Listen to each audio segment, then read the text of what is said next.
Bonjour chers auditeurs de Radio Jade FM, ici Frédéric Mispel-Blom pour l'émission Peindre et dépeindre le pays de Ré. Aujourd'hui nous allons voyager de Pornic jusqu'à Samarcande avec Tony Milani, photographe qui ne se déplace plus qu'à vélo. Et ça parfois très loin. En bruit de fond, vous entendrez un peu de pollution sonore automobile. Bonjour Tony. Bonjour chers auditeurs, bonjour Frédéric. Donc, est-ce que vous pouvez présenter un peu votre parcours, vos photographies, vos voyages, mais en commençant par le fait que vous êtes né à Pornic? En effet, je suis né à Pornic en 1959. Et donc, vous avez vécu depuis toujours à Pornic, à part le moment où vous étiez absent pour des voyages? J'ai vécu toute mon enfance et mon adolescence à Pornic avant de partir mener une vie un peu plus active quand j'étais à Paris. Et je suis resté 7 ans avant de revenir à Pornic dans le milieu des années 80. Voilà, depuis une photographie, depuis ma plus tendre enfance, je m'intéressais à la photographie, je pense. Mais mes parents m'avaient acheté, enfin mon père m'avait acheté un appareil photo, un Polaroid, et puis ma mère ne voulait pas m'acheter des pellicules parce que ça coûtait trop cher, mais moi j'aimais bien regarder par le petit bout de la lorgnette. Et du coup...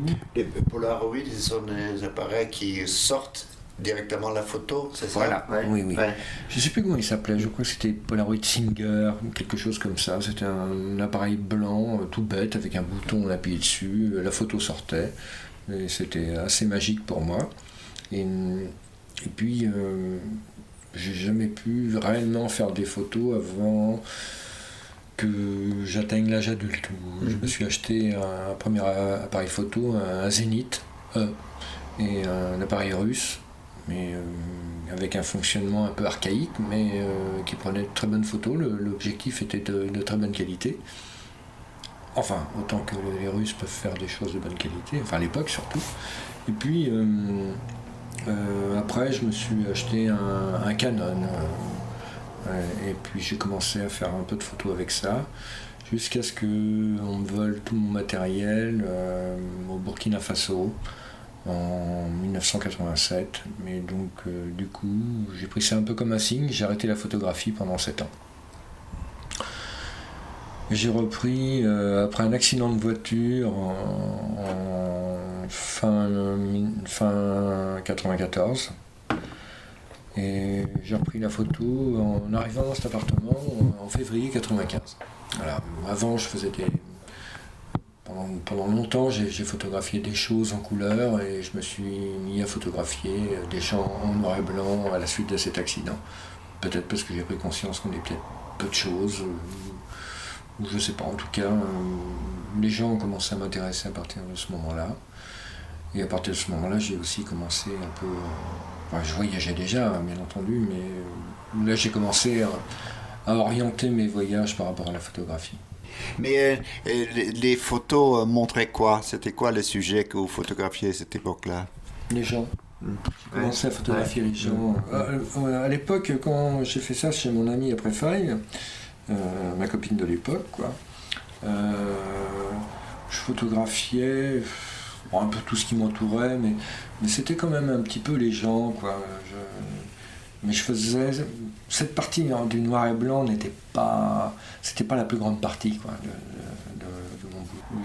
Bon, j'ai jamais réellement gagné ma vie non plus avec la photographie, ça a mis un peu de beurre dans les épinards, ou un peu d'épinards dans le beurre, mais c'était une passion qui a toujours été plus ou moins présente depuis mon enfance, Mais il n'y a qu'à partir de 1995 où là, après cet accident, où là je me suis vraiment mis à faire du tirage. J'ai tout de suite installé un labo chez moi, j'ai acheté un agrandisseur d'occasion, j'ai tout trouvé d'occasion, tout ça, il y avait tout, les bassines, les pinces, tout ce dont j'avais besoin, les lampes inactiniques. J'avais tout ça dans le kit que j'ai acheté à un gars. Et là, on va dire oui que assez rapidement j'ai j'ai pu faire quelque chose de chouette dans mes tirages, quoi. Ouais. Et donc, à ce moment-là, vous photographiez quoi? C'était quoi vos sujets de prédilection? À partir de 95, j'ai photographié les gens, uniquement les gens. Et il y a des gens d'un peu partout dans le monde? Lors de mes voyages. Vous avez photographié des Porniquets? J'en ai photographié quelques-uns aussi. Bon, maintenant, la plupart sont morts. Mais donc, c'est des images qui restent. Oui. J'ai appris aussi la mort d'un type que j'avais photographié là, il y a quelques années. Je l'ai photographié à plusieurs reprises. Et là, il est mort, il a pris sa mort il n'y a pas longtemps. Donc, oui, les gens disparaissent au fur et à mesure, mais je garde leur portrait, quoi. Mais qu'est-ce qui vous attire chez quelqu'un? Comment vous effectuez vos choix? J'aime les têtes.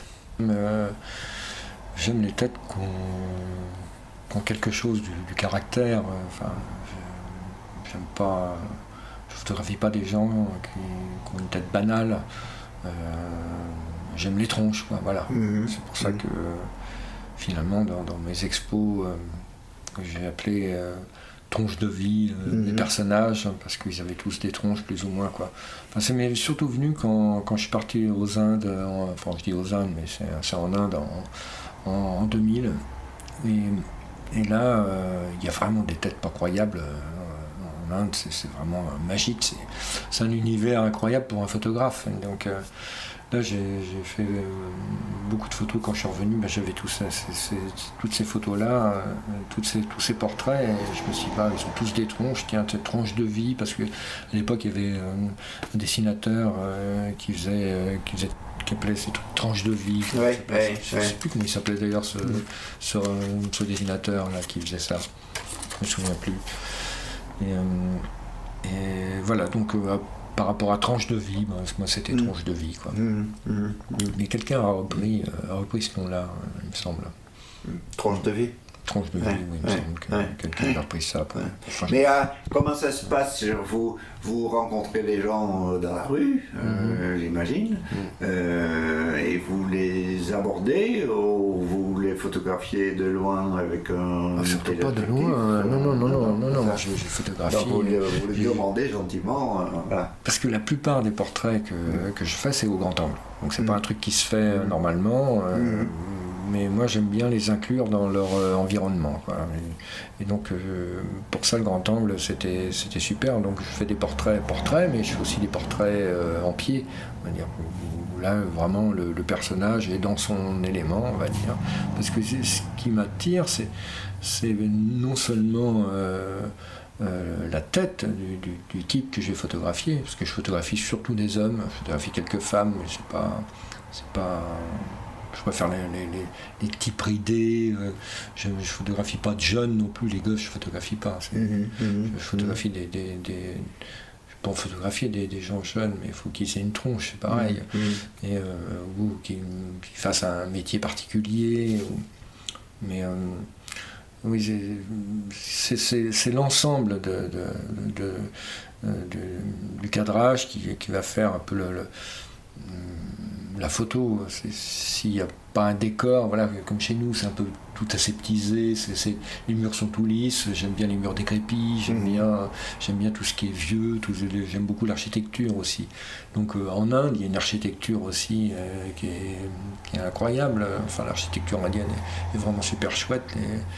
Au Rajasthan, tout ce qu'il peut y avoir. Donc j'aime beaucoup les portes aussi. Donc si je peux inclure ça dans mes photographies de personnages, je trouve ça... Et là, c'était en noir et blanc ou en couleur? Non, depuis 1995, j'ai photographié qu'en noir et blanc jusqu'en 2009. En 2009, il y a eu l'apparition du numérique depuis quelques années, et petit à petit, on ne trouvait plus de papier de bonne qualité comme je prenais avant. Donc j'utilise du papier Téténal ou du papier Fuji ou du papier Kodak qui était de bonne qualité, toujours en papier barité. Et les boîtes ont fermé les unes après les autres. Et du coup, comme je trouvais plus de papier de bonne qualité, j'ai arrêté le noir et blanc en 2009. Pendant 2 ans, j'ai pas fait de photographie. Ouais. Et jusqu'à ce que j'achète un appareil photo numérique, un plein format, un Nikon 5D à une amie qui le vendait. Et elle me l'a vendu pour 1000 balles à l'époque, avec un objectif ou 2, je sais plus. Et puis là, je me suis remis à faire des photos après 2 ans d'arrêt. Donc Mais cette fois-ci en numérique, donc. En numérique et en couleur. Voilà. Là, puisque ça n'avait pas de sens pour moi d'essayer de faire du noir et blanc en numérique, puisque l'appareil photo prenait de lui-même en couleur. Donc si je faisais du noir et blanc, c'est parce que j'achetais des films noir et blanc et que je développais mes films, que je faisais mes tirages moi-même, où là ça présentait un intérêt. Ouais. Mais sinon, j'en ai fait un petit peu quelques-unes, mais je ne suis pas satisfait du résultat. Comme je ne suis pas satisfait du résultat, je préfère les faire en couleur. Et puis de toute façon, la couleur, voilà, comme disait ma mère, la couleur c'est la vie. Hein. Bon, oui. Ok maman, voilà, je fais de la couleur. Et donc, c'est de là que date, après ça, que date le voyage de la route de la soie? Étant gosse, moi j'avais envie de voyager. Je voulais pas, je me voyais pas comme sédentaire. Enfin. Donc j'ai commencé à voyager assez tard. Hein. Je suis parti la première fois en voyage 3 mois. Je suis allé au Sénégal. Et donc là, j'avais 27 ans, quoi. Donc c'est pas tôt pour partir en voyage. Hein. J'avais jamais réellement voyagé avant. Hein. Avec l'école, peut-être un peu, mais disons que en 86, quand je suis parti comme ça au Sénégal, j'ai rencontré des gens là-bas qui étaient venus en voiture jusqu'en Afrique, quoi. Et ça m'a fasciné, quoi. Et je me dis, waouh, en voiture, mais oui, mais bien sûr, c'est ça que j'ai envie de faire, quoi. Donc j'ai commencé à partir avec une voiture, et puis mon ami de l'époque, de Préfaille. Et donc on est partis ensemble, tous les deux. On est partis 2 fois en voyage ensemble, sur 2 années. Et sur ces 2 années, on a passé 4 mois le premier voyage et 8 mois le second. Et ça m'a donné vraiment envie de continuer. Donc pendant, on va dire, de 88 jusqu'à 92, puisqu'en 91 il y a eu la première guerre du Golfe, et à la suite de ça il y a eu la rébellion Touareg qui a commencé, les frontières se sont fermées entre l'Algérie et le Mali dans un premier temps, et ensuite avec le Niger aussi, c'était en janvier 92, la dernière fois où j'ai traversé le Sahara en voiture, ça a été janvier 92, la frontière s'est fermée derrière moi. Et après, ça a été terminé un peu les aventures africaines. Mais je vendais des voitures au Niger. Donc ça a été toute une période où je faisais quelques photos. Vous partiez avec une voiture et vous la vendiez sur place Voilà. Ouais. Et vous reveniez comment alors? En avion. Mais bon, c'était autre temps à notre époque. Hein. Aujourd'hui, je ne prends plus l'avion, ça fait longtemps. Mais voilà, donc pendant cette période-là, où je vendais des voitures, et je me suis malheureusement fait voler tout mon matériel au Burkina Faso, comme je disais tout à l'heure. Donc du coup, j'ai arrêté la photographie, mais entre la vente des voitures et puis l'achat de statuettes, de masques que j'achetais là-bas en Afrique, que je revendais en France très très bien, je gagnais très bien ma vie comme ça, quoi, jusqu'en 92. En 93, je suis parti aussi en Afrique, j'avais acheté des voitures, j'en ai acheté 3, je les ai mis sur un bateau parce qu'il n'y avait plus moyen de traverser le Sahara. On pouvait, à l'époque, ça s'est ouvert un peu par la Mauritanie, mais moi je ne connaissais pas du tout par là, et ça ne m'intéressait pas du tout. Moi, mon business à l'époque était au Niger, et pas au Sénégal, où il fallait tout refaire, enfin... Bref, ça c'est une autre histoire. Mais du coup, en 93, là, je suis parti une fois en voiture jusqu'au port de Cotonou. Enfin, je suis parti en avion, les voitures sont passées par bateau. Là, les prix étaient beaucoup moins intéressants que par le Niger. On était un peu pris au dépourvu une fois arrivé sur place, puisqu'il n'y avait pas... Les gars pouvaient pouvaient faire ce qu'ils voulaient. Ils m'ont proposé des prix qui étaient beaucoup moins intéressants et que j'étais obligé d'accepter. De toute façon, j'avais pas tellement de choix. Et puis, j'en ai gardé une voiture que j'ai revendue un peu plus tard, mais bon, dans les mêmes tarifs. Mais bon, moi, je suis resté là-bas un peu pour faire autre chose aussi. Je suis resté 2 mois sur place. Et puis, j'ai vu que là, c'était quand même bien moins intéressant, donc j'ai arrêté cette partie-là. Et de toute façon, en 1994, il y a eu la dévaluation du franc CFA. La dévaluation était de 50%, donc c'était plus du tout intéressant de vendre quoi que ce soit là-bas. Donc j'ai arrêté tout ce business-là. Et en 95, après la suite de cet accident-là, j'ai repris donc, la photo en noir et blanc. Donc pendant ce temps-là, moi, je continuais quand même à voyager. Je suis allé en Amérique centrale, je suis allé aux Indes, je suis allé en Asie du Sud-Est, je suis allé un peu partout, quoi. Enfin, un peu partout. Toujours pendant des mois, je pars pas en voyage 15 jours. Ça, je ne saurais pas faire. Et puis, de toute façon, j'ai besoin de temps pour mes photos. J'ai besoin de rencontrer les gens et discuter avec eux un peu. Enfin, bon. Pour en revenir, on va dire au voyage à vélo aussi. Oui, justement, comment est arrivé le vélo et puis, comment on peut dire, la reconversion écologique. Reconversion écologique, je sais Ce qui pas. fait qu'aujourd'hui, vous ne prenez plus l'avion. Oui, mais il y a plein de choses que j'ai enlevées de ma vie qui me servaient à rien, quoi. J'ai plus de voiture depuis 2002 parce que je vois pas ce que je ferais avec une voiture. Voilà, Et puis de toute façon, quand j'ai plus de voiture, c'est bien simple, je faisais 3000 km par an à vélo et j'en faisais 3000 km en voiture. Donc à un moment, j'ai dit, tu vas faire 6000 km à vélo et puis c'est tout, quoi. Donc aujourd'hui, je me déplace qu'à vélo ou à pied, parce que j'estime que nullement besoin d'une voiture pour me déplacer. En tout cas, voilà, je peux faire des milliers de kilomètres avec un vélo, ça me dérange pas. Si je dois aller à Nantes, j'y vais à vélo. Là, ça me prend le temps que ça me prend, mais je m'en fous, j'ai du temps, quoi. C'est un vrai luxe à notre époque d'avoir du temps, et j'en suis bien conscient d'avoir ce luxe, quoi. Et entre parenthèses, quand vous allez à Nantes à vélo, vous prenez quelle route? Parce que c'est pas non plus toujours évident, hein. Quelle route prendre par rapport aux voitures qui passent à toute vitesse à côté de vous? Bon, alors déjà, je prends pas la départementale 751 qui mène directement à Nantes, c'est une évidence, quoi. Déjà, quand je vais à Nantes, j'ai à peu près 40% de chemin et 60% de petites routes. Si je pars de Pornic et que je vais jusqu'au bac de la montagne, où je croise à peu près 10 voitures maximum. Certains chemins sont tellement petits que il n'y a pas de moto, il n'y aura rien dedans. Il y a des choses qui sont... Et c'est vraiment une super balade pour aller à Nantes. Mais c'est un régal de rouler jusqu'à Nantes à vélo. Parce que moi je retombe sur l'Eurovélo 6, c'est-à-dire la route qui part de Saint-Brévin jusqu'à la mer Noire, donc qui passe par Nantes. Donc je la suis sur un petit moment à partir du canal de la Martinière. Comment elle s'appelle cette route? Eurovélo 6. Vélo 6. Ou alors la Loire à vélo. C'est aussi la partie de la Loire à vélo. Donc, la Loire à vélo, ça va être la partie française, mais l'Eurovélo 6, c'est départ de Saint-Brévin.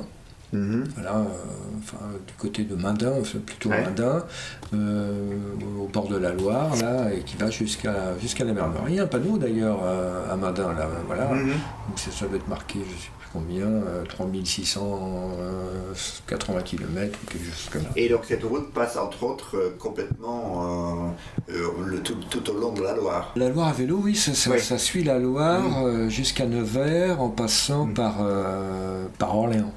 Tours et Orléans, quoi. Voilà, et jusqu'à Nevers. Parce qu'il y a Nevers, c'est encore la Loire qui passe là-bas. Et puis après, ça part vers Paray-le-Monial, et ça va suivre le Doubs ensuite pour aller vers Nancy, je crois. Enfin, Besançon, et puis je sais pas si Nancy, je crois que c'est ça. On rejoint l'Allemagne, puis ça passe par l'Autriche, ça passe par la Hongrie, la Roumanie ou la Bulgarie. Mais en tout cas, les auditeurs qui aimeraient laisser leur voiture pour prendre un vélo peuvent suivre des routes qui sont bien marquées, des petits chemins, des petites routes, sans quasiment croiser de voiture. Oui. Enfin, pour l'automobiliste qui voudrait vraiment arrêter de rouler en voiture, oui, il y a des possibilités. Mais sauf que la majeure partie des gens préfèrent rouler en voiture, alors pourtant, moi je les comprends pas vraiment, puisque passer du temps dans les embouteillages, ou chercher une place pour se garer, c'est du temps perdu incroyable, quoi, alors que ce temps, ils pourraient le mettre à profit pour profiter de la vie seulement. Mais bon, c'est leur vie, hein, ils ont envie de faire ça. Je pense qu'ils aiment énormément les embouteillages. Faut aimer, quand on est automobiliste, il faut aimer les embouteillages, parce que je vois pas l'intérêt de passer du temps là-dedans dans une voiture. Alors, par exemple, les gens qui viennent le week-end ici, un dimanche, qui viennent de Nantes pour venir à Pornic, et qui vont passer 2h30 le dimanche soir pour rentrer à Nantes, moi je l'ai fait à vélo en 2h30. Sans problème, et sans embouteillage en plus, avec les mêmes chemins. Ça veut dire que ça ne va pas me prendre plus longtemps. Moi, si je dois monter sur le bac, s'il y a une queue d'1 kilomètre pour monter sur le bac, moi j'arrive devant, je monte sur le premier bac qui vient. C'est vraiment pas un problème. Et donc vous les dépassez même à un certain moment. Oui. Ben, je les dépasse non, parce que... Non, mais au sens où vous êtes un premier sur le bac, et certains ne peuvent pas le prendre le premier bac qui vient. Non, c'est vraiment un gros problème, la voiture. Et on le voit bien aujourd'hui. Les problèmes que ça engendre, de pollution, et pollution à tous les sens du terme. Pollution visuelle, olfactive. Mentale. Et puis aussi la pollution atmosphérique, quoi. Donc non, vraiment, c'est une grosse source de pollution, mais bon, c'est aussi le statut social de l'automobiliste. D'ailleurs, c'est bien pour ça qu'ils sont de plus en plus grosses. Je pensais un peu à la cour de récré quand j'étais gamin, mais voilà, enfin pour moi tout ça n'a pas de sens. Vous faites tout depuis plusieurs années à vélo, y compris des voyages, de très longs voyages, et donc l'un de ces très longs voyages qui a donné lieu à un magnifique album photo, La route de la soie. Oui. J'avais envie de partir sur la route de la soie depuis un moment, quoi. Parce que l'Asie centrale me fascinait. C'était les récits de Marco Polo, c'était Tamerlan, c'était des gens comme ça. Et quand je suis parti en octobre 2017 de Pornic, mais au départ je ne savais pas que j'allais partir sur la route de la soie. J'avais envie d'y aller, mais au départ j'étais parti pour aller faire du woofing en Corse, quoi. Bon, pour les gens qui ne connaissent pas le woofing, c'est d'aller prêter ses bras pour quelques heures par jour, entre 3 et 4 heures par jour, contre le gîte et le couvert. Donc moi je me suis dit, en attendant... J'ai fait ça donc, dans les années 69-70, ça s'appelait pas encore comme ça, mais c'est comme ça que j'allais de ferme en ferme, voilà, pour quelques heures de travail par jour, parfois même une journée entière. Donc voilà, contre quelques heures de travail par jour, on peut avoir le gîte et le couvert quelque part, et je me suis dit, tiens, plutôt que de passer l'hiver à Pornic, pourquoi pas aller en Corse. Donc j'avais trouvé un woofing à faire dans l'Aude, sur la route de la Corse, avec quelqu'un, je ne me suis pas entendu avec cette personne-là, donc ça n'a pas marché. Et puis en Corse non plus, ça n'a pas marché avec la première personne chez qui je suis allé. Et je suis allé chez quelqu'un d'autre par la suite, et c'était vraiment sympa. Là, j'ai vécu une expérience sympathique où j'ai appris à faire du rouge, c'est un fromage corse. Voilà, qui est très connu là-bas. Je faisais de la tome de brebis et puis aussi du fromage frais qui était vraiment excellent, quoi. Voilà, bon, j'ai copié la recette sur mon cahier, et donc je serais capable de la reproduire si je trouvais du lait de brebis. Donc un jour, si je me retrouve dans un endroit où il est brebis... J'essaie, on peut en trouver, pas ici. Non, mais j'en cherche pas particulièrement non plus. Mais oui, pourquoi pas, quoi. Et donc, mais avant d'arriver en Corse, quand j'étais sur la route, je me disais que j'étais vraiment bien sur mon vélo, à voyager comme ça, où je me sentais vraiment libre. Et du coup, je me suis dit, mais pourquoi m'arrêter qu'en Corse, quoi. Donc après avoir passé le mois de décembre, je suis arrivé en Corse au début décembre, donc j'ai passé le mois de décembre, janvier et jusqu'au 21 février, avant de repartir de la Corse. Mais entre-temps, je me suis dit, ben voilà, j'ai pas de passeport, il me faut un passeport. Bon, le mien était périmé depuis quelques années. Donc j'ai pas de passeport parce que je n'étais pas sorti de l'Europe pendant toute une période. Et donc du coup je me suis fait faire un passeport et je me suis dit je vais continuer mon voyage vers l'Est. Donc en quittant la Corse, je suis passé par la Sardaigne, la Sicile. Il faisait froid à l'époque parce que quand je suis parti de la Corse, il faisait très bon. Au mois de janvier c'était super, mais avant que je parte, le temps a commencé à changer et c'est devenu froid jusqu'en ça. Alors, nous arrivons au moment de notre petite pause musicale. Qu'est-ce que vous avez choisi comme morceau ? Parce qu'on parlait de l'Inde tout à l'heure. Le morceau, ce sera Snowflower d'Ananda Shankar. On écoute.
Justement, le vélo c'est bien, mais il n'y a pas de toit et ni de chauffage. Comment vous faites avec les intempéries? De temps en temps, vous vous arrêtez ou vous êtes complètement équipé avec tous les manteaux qu'il faut pour vous couvrir? Comment vous faites? Comment ça, il n'y a pas de chauffage sur un vélo? Le seul fait de pédaler, ça réchauffe. Hein. Donc non, il y a du chauffage sur le vélo. Les intempéries, on fait avec. De toute façon, si on choisit le vélo comme moyen de transport, on est soumis aux aléas climatiques. Donc s'il pleut, on prend notre mal en patience. Si il fait froid, de toute façon, on se réchauffe. S'il fait chaud, là, on transpire. Surtout quand on monte des côtes. Mais voilà, moi je suis surtout bivouac, moi j'aime bien bivouaquer, quoi. Et je suis champion du monde pour trouver des bivouacs à l'abri. Une maison à l'abandon, un chantier, une grange, n'importe quoi. Et puis aussi, j'ai une langue, je peux aller solliciter l'hospitalité chez les gens. Et même en France, ça marche très bien. Encore maintenant? Surtout maintenant, j'ai l'impression que maintenant, je suis parti 15 jours au mois de février, je suis allé jusqu'à Compiègne et retour, j'ai fait 1200 km.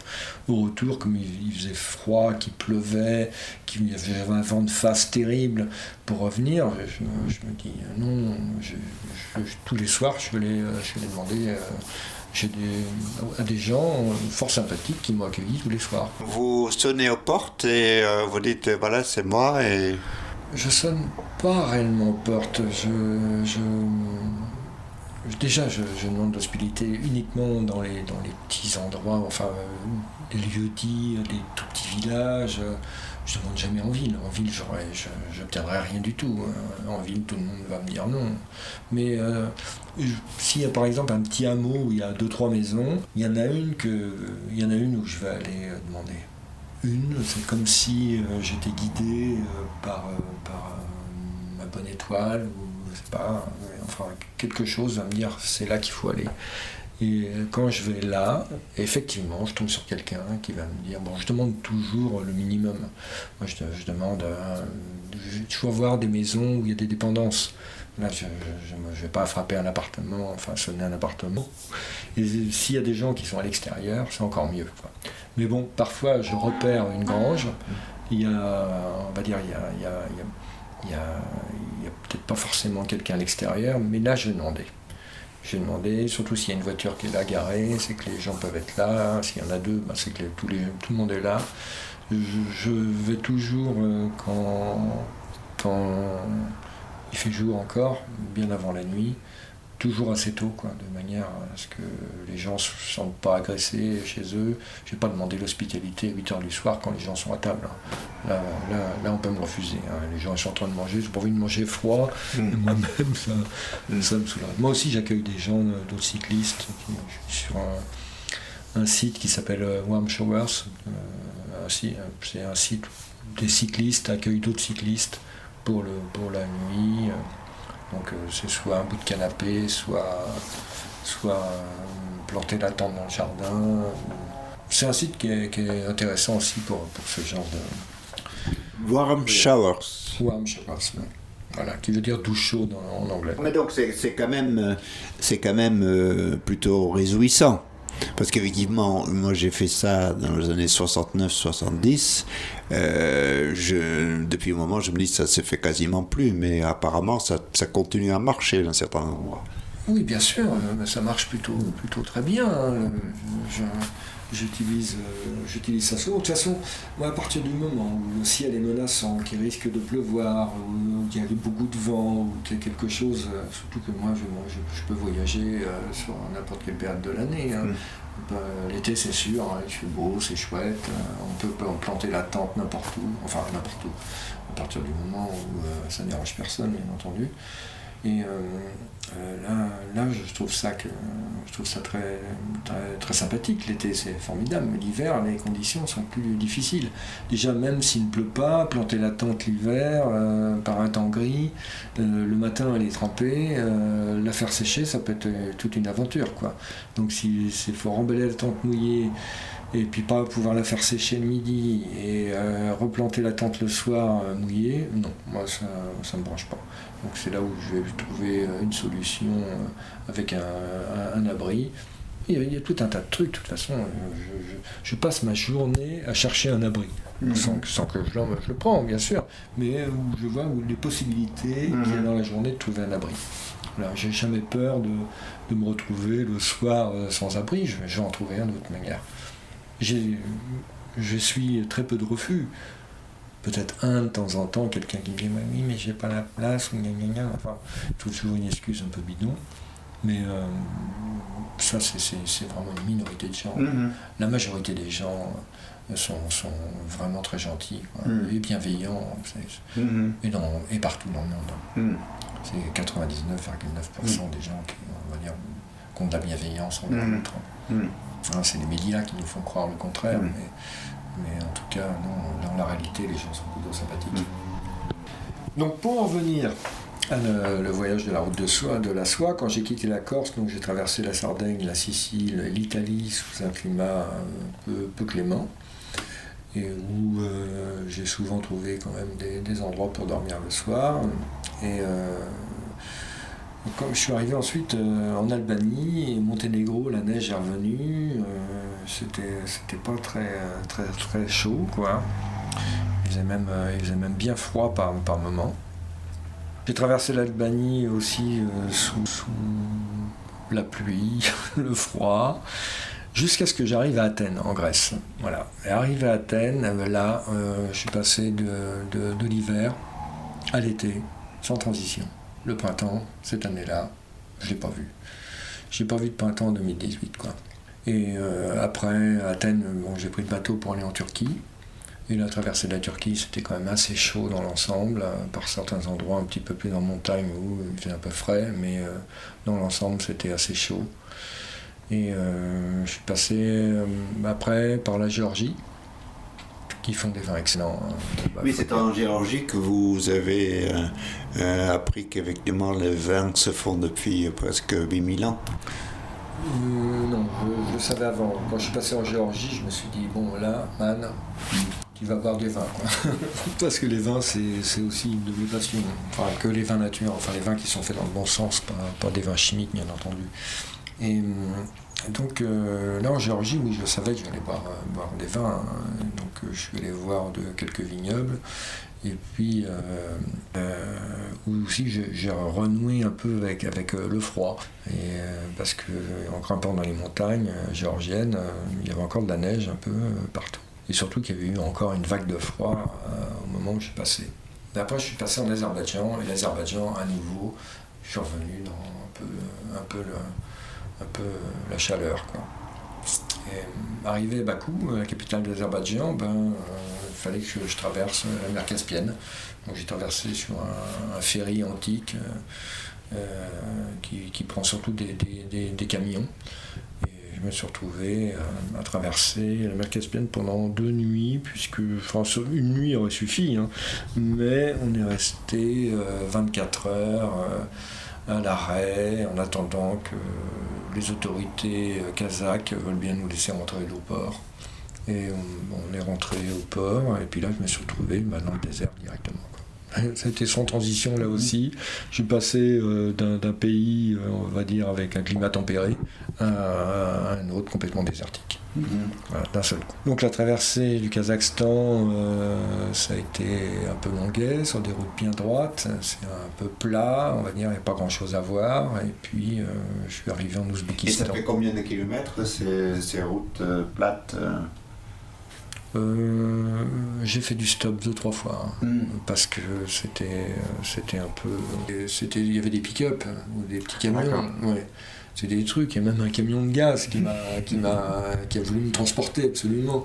Donc, je me suis arrêté dans un restaurant pour mettre à l'abri de la chaleur. Je suis resté là un moment à l'ombre. Et puis il y avait des types qui transportaient du gaz, quoi. Et qui m'ont dit allez on t'emmène. Au départ j'ai dit non. Puis quand ils sont sortis du restaurant, je les ai vus leur camion là, et puis j'ai vu qu'il y avait peut-être la possibilité d'installer mon vélo, quoi. Donc on l'a ficelé sur une espèce de rambarde qu'il y avait sur leur citerne là, et on a ficelé le camion comme ça, et puis ça a marché, ils m'ont transporté sur peut-être une centaine de kilomètres, mais c'était bien, dans une chaleur de four. Et c'était quand même pas mal. Moi, je me souviens, je me suis arrêté dans une petite boutique, et puis je me plaignais un peu du vent. Et le gars m'a dit, si tu venais l'hiver, il y a encore plus de vent. Mais il fait moins 40. Estime-toi heureux, il m'a dit. Là, j'ai relativisé aussi, relativiser les choses parfois. Et après le Kazakhstan, toujours dans une chaleur de four, je suis rentré en Ouzbékistan. Et là aussi, c'est le désert, là c'était... Et là aussi, j'ai craqué à partir du 3e jour, puisque j'avais un vent de face, et je traversais le désert à 12 km/h. Donc là, au 3e jour, j'ai craqué. J'ai pris un bus qui passait là, et qui m'a pris... un bus qui faisait Moscou-Tachkent. Un vieux bus incroyable, quand le gars faisait ça depuis je ne sais pas combien d'années. Il traversait Moscou, Tachkent, Enfin, Tachkent, c'est la capitale de l'Ouzbékistan. Et Moscou, Tachkent et Tachkent, Moscou, je ne sais plus combien il faisait de kilomètres, peut-être 6 000 ou 8 000. C'était enfin une sacrée aventure pour lui, je crois. Bien pire que la mienne. La mienne, c'était de la rigolade à côté. En Ouzbékistan, il y a 3 villes à visiter. Autant au Kazakhstan, il n'y avait rien à voir à part le désert, rien. Dans le désert ouzbek, c'était surtout beaucoup de platitudes aussi, très peu de végétation, enfin une végétation en tout cas qui ne dépassait pas les 15 cm. Et quelques chameaux qui passaient par là, très peu de circulation aussi, il n'y avait rien dans la traversée du désert. Et je suis arrivé à la ville de Riva. Alors, c'est des villes, il n'y a pas beaucoup de villes non plus en Ouzbékistan. Donc il y a Riva, Bukhara, Samarcande.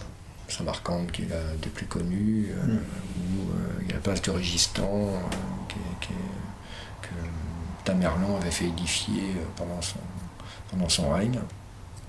Mais ces 3 villes-là ont un charme indéniable.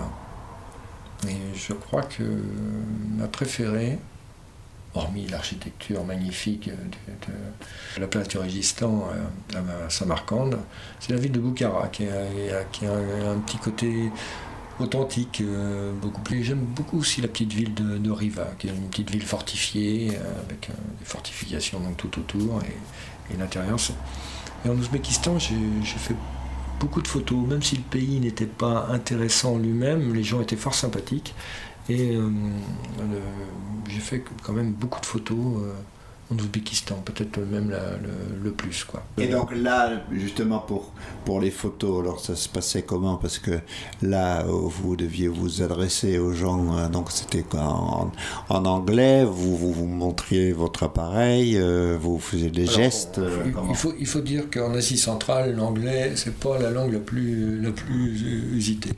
Vaut mieux avoir quelques notions de russe, c'est mieux. De toute façon, tout est écrit en cyrillique depuis déjà un bon bout de temps. Donc il faut s'adapter plus au cyrillique qu'à l'anglais qui n'a pas grande utilité.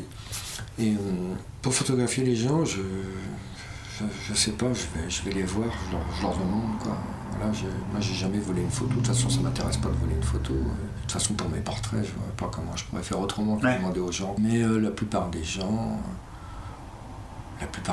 quoi, à part certains pays qui sont plutôt musulmans. Par exemple, si je prends l'exemple de l'Inde, il suffit de brandir un appareil photo pour avoir 25 personnes qui vont se mettre devant. Voilà, ils veulent être sur la photo. Voilà, en Afrique, ça va être le contraire. On fait ça va fuir, il ne va plus y avoir personne. Dans les pays musulmans, pour les pays musulmans, on va dire du Maghreb, c'est très difficile, puisque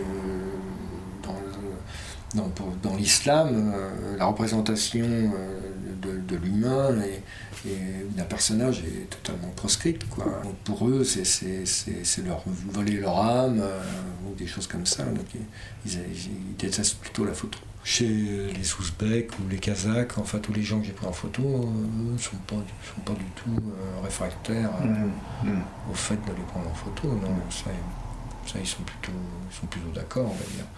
Donc moi je vais les voir gentiment, je leur demande s'ils font. Parfois ils me demandent même de dire tiens photo. Bon ok, s'il a une bonne tête, je le prends en photo, quoi. Et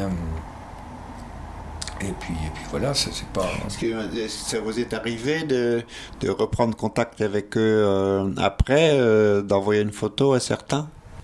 C'est une question piège. J'envoie pas les photos aux gens. Je n'en envoie pas parce que j'en ai envoyé, je ne sais pas si elles sont arrivées, je ne sais pas. Donc pour moi c'est une perte de temps. Et puis je leur montre. Maintenant, comme je fais des photos numériques, je leur montre et ils sont contents. Voilà, comme j'ai l'écran derrière, et ils voient la photo, le gars il est super content, il part en rigolant, il a vu la photo, quoi. Voilà, comme beaucoup de gens, comme j'ai vu à Paris, des gens prendre en photo, ils se prennent un selfie, ils effacent la photo, voilà, je ne sais pas, le fait de le voir, je ne sais rien. Voilà. Bon, avant, quand je faisais du noir et blanc, c'était plus complexe, là je ne leur montrais pas la photo, mais leur envoyer des photos en tirage. Parfois, je leur prenais leur mail et leur envoyais par mail, mais j'ai rarement une réponse. Même quand je fais ça en France, quand j'envoie des photos à des gens que je rencontre en France, On dirait que parfois c'est comme si c'est de l'acquis pour eux, c'est rien, j'ai pas forcément un merci, quoi. Donc du coup, j'en vois que si moi ça me plaît de leur envoyer, quoi.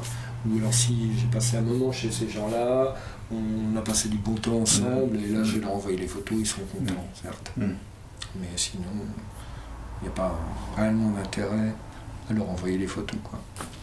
Après, donc, l'Ouzbékistan, je suis rentré au Tadjikistan. La partie du voyage qui m'inspirait le plus, c'était surtout la partie du Pamir, cette région du Tadjikistan qui fait frontière avec l'Afghanistan en face. Enfin, la frontière, c'est la rivière Panj qui l'a fait.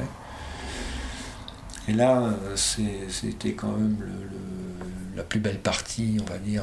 J'ai beaucoup aimé la Géorgie, l'Albanie, mais si je fais cette route-là, c'est pour la traversée du Pamir, quoi, qui était une aventure dans l'aventure. Et où sont les photos? Il y a des photos qui concernent cette partie-là? Là, il y a très peu de gens, c'est un désert minéral, donc le Pamir, voilà, par exemple, voilà, ça c'est des photos du Pamir. Là, c'est à Douchambé, le mariage. Ça, c'est une maison typique Pamiri. Avec des tapis, avec des fleurs, magnifique. Voilà. Et là, les montagnes. Voilà, les montagnes. Là, en face, on voit l'Afghanistan. Là, c'est dans un village qui s'appelle Ishkashim, où il y a un cinéma quand même. Enfin, c'est un gros village. Et il y a deux hommes qui tiennent des bouts de bobines, oui, des bobines de films. Je pense qu'ils doivent encore utiliser des films. Ils étaient là, comme ça. Ils étaient bien, le décor était chouette, là, avec le monument... toujours à la gloire de la guerre, un peu russe, avec l'étoile rouge de Moscou, 1941, 1945, voilà. Et les quatre gars, là, ont quand même des têtes... effectivement, c'est des tronches. Des années 50, on va dire. Qu'on trouvait chez nous en France dans les années 50. Avec les mêmes. Moustaches, les mêmes. Trois. Et là, deux jeunes femmes. Ça, c'était le jour du jubilé de l'Aga Khan. Donc, ils fêtaient ça. Donc là, c'était, je crois, pour le 60e anniversaire du jubilé de l'Aga Khan. Là, c'est plutôt des jeunes filles là, qui étaient déguisées pour la circonstance, déguisées. Ils avaient mis une tenue un peu traditionnelle pour la circonstance. Et là, c'est une boucherie à ciel ouvert. Ou un abattoir à ciel ouvert. Disons qu'ils ont abattu un bœuf. Oui, ils ont abattu un bœuf là pour aller vendre la viande au village. Mais je pense qu'il leur fallait sans doute une journée de voiture, de mauvaises pistes pour aller vendre leur viande à la ville, quoi. C'était loin. Ça se passe à 4000 mètres d'altitude. De toute façon, toute la région du Pamir et c'est des hautes montagnes qui y a autour. Hein. Les sommets qui culminent entre 6 et 7000 mètres, pour la plupart, même dépassent certains 7000 mètres. Quoi. Et là, un homme avec un Kalachnikov, toujours dans un habitat traditionnel avec des tapis sur les murs. Voilà. On s'est retrouvé là, à Lyon, parce que je roulais de temps en temps avec un autre type, un Français, mais comme on roulait pas pareil et qu'on se recroisait, on roulait pas dans la journée ensemble, mais on se retrouvait, donc là on a roulé un petit peu ensemble pendant 2-3 jours, parce qu'on a traversé une région qui s'appelle le Zorkoul. C'est une région très reculée du Pamir, où il y a vraiment très peu de monde qui passe, et qui est peu dangereux, un peu dangereux, donc c'est pas dangereux en lui-même, mais s'il nous arrive quelque chose, si on se casse une jambe, on peut rester à l'agonie pendant des jours avant de voir quelqu'un, quoi. C'est ça. Donc voilà, sur 3 jours, on a croisé 2 voitures en 3 jours. Bon, il y a beaucoup de rivières à traverser. Et là, c'est un homme avec un bonnet, un très joli bonnet, avec des motifs. Un chapeau kirghize. Un chapeau kirghize. Lui, c'est un kirghize, mais il y a beaucoup de kirghizes dans la région du Zorkoul. Et donc, ils sont à l'heure aussi kirghizes, parce que c'est pas du tout la même heure que Tadjikistan. Et, ils ont 1 heure de décalage, quoi. parce que plus on va vers l'est, forcément, plus on va changer d'horaire. Sur celle-ci, par exemple... Là, il y a un âne avec un petit garçon dessus et puis une petite fille à côté qui a un t-shirt sur lequel est marqué Lenin Girl. Lenin Girl. Ouais. Lenin Girl. Lenin Girl. Je crois pas que ce soit Lenin Girl. Je crois que c'est Denim. Oui, ça doit être Denim. C'est les jeans Denim. Ah bon? Ouais, donc c'est Denim Girl. Mais c'est vrai que vu d'ici, on dirait Lenin Girl. Surtout que c'est le pic Lénine qu'on voit le plus pic qui est derrière, derrière elle, qui fait 7200 et quelques mètres. Ah, c'est pas la petite montagne. De toute façon, on voit bien la quantité de neige qu'il peut y avoir, et ça, c'est le mois d'août. Oui, effectivement, les montagnes sont couvertes de neige, les sommets. Et là, il y a un fauconnier avec un aigle. Un aigle, oui. Ouais, c'est son aigle. Et ça, ce sont des Mongols? Non, c'est le type kirghize. Parce que autant, on va dire que quand on est chez les Tadjiks, qui sont des personnages caucasiens, on va dire. C'est ça. Dès qu'on rentre au Kyrgyzstan, c'est des types mongoloïdes. D'accord. Avec asiatiques, on rentre en Asie. Bon, chez les Kazakhs, c'est pareil aussi. Les Kazakhs sont comme ça. Voilà. Alors, donc, quand on passe vraiment de l'Azerbaïdjan au Kazakhstan, là, on rentre vraiment en Asie. On y est depuis longtemps, puisqu'on y est depuis Istanbul. Mais par exemple, la Géorgie, qui sont des Caucasiens, mais qui ont une écriture étrange, qui me rappelle le birman un peu, comme écriture asiatique. Donc, quand on est dans le Caucase, on se sent vraiment en Asie par rapport à l'écriture, mais les gens sont de type caucasien. Et puis quand on rentre au Kazakhstan, ça y est, c'est à nouveau la reine dans l'Asie. Et je croyais moi-même que finalement, je suis rentré en Asie. Mais chez les Ouzbeks, c'est pas pareil. Ouzbek, c'est aussi type caucasien comme nous, et chez les Tadjiks aussi. Quoi. Et ce voyage, c'était quoi son point d'arrivée? Je suis arrivé jusqu'à Bishkek, la capitale kirghize, où là je me suis reposé un petit peu quand même, parce que ce voyage a duré 1 an, et j'avais besoin d'un peu de repos, de reprendre du poil de la bête. Je suis tombé malade entre la frontière ouzbek et kirghize, et tadjik, je veux dire. Et ça a duré 3 semaines où j'ai perdu beaucoup de force, et puis j'ai traversé le Pamir dans un état de santé pas génial. Puis il a fallu grimper quand même à plus de 4000 mètres d'altitude, donc plus au col à 4655 mètres exactement, enfin plus de 4006 on va dire. C'était assez raide.